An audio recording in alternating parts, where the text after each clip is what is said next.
My favorite high protein snack would be beef jerky or Greek yogurt. I'm pretty basic with my Greek yogurt. If I'm feeling frisky, I'll add some cinnamon and honey or maple syrup.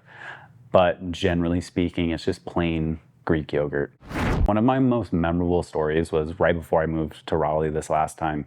I went on a month-long road trip to out west, and this was in December of 2024.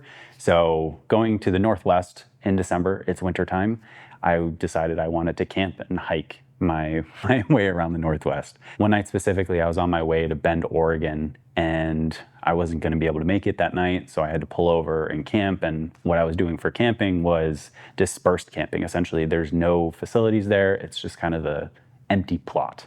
And the dispersed campsite that I chose was off the main road, and it was just this backcountry road. It had snowed recently, and the only tracks were just one truck track that went out there. I was just driving through deep snow in my Mazda CX-5.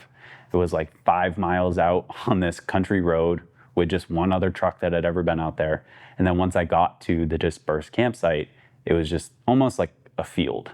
There were a couple bare trees, but it was just a field off of this road. So I had to dig my parking spot out so I didn't get stuck overnight and freeze my tires to the snow. So I dug my parking spot, moved my car over off the road, and then I had to go find a camp spot where I felt like the wind wasn't going to be too miserable because, again, not really many trees, and there had recently been high wind warnings, up to 70 miles an hour. So I was kind of stuck with having to make something work, and I finally found a spot where there weren't trees overhead, where they were going to fall on me overnight, and I could get some relief from the wind. And then I spent the next 3 hours building a snow wall with the snow that was already there, just kind of chunking out blocks of snow, building it up around my tent site, put my tent down, and then overnight it snowed another 1.5 feet of wet, heavy snow.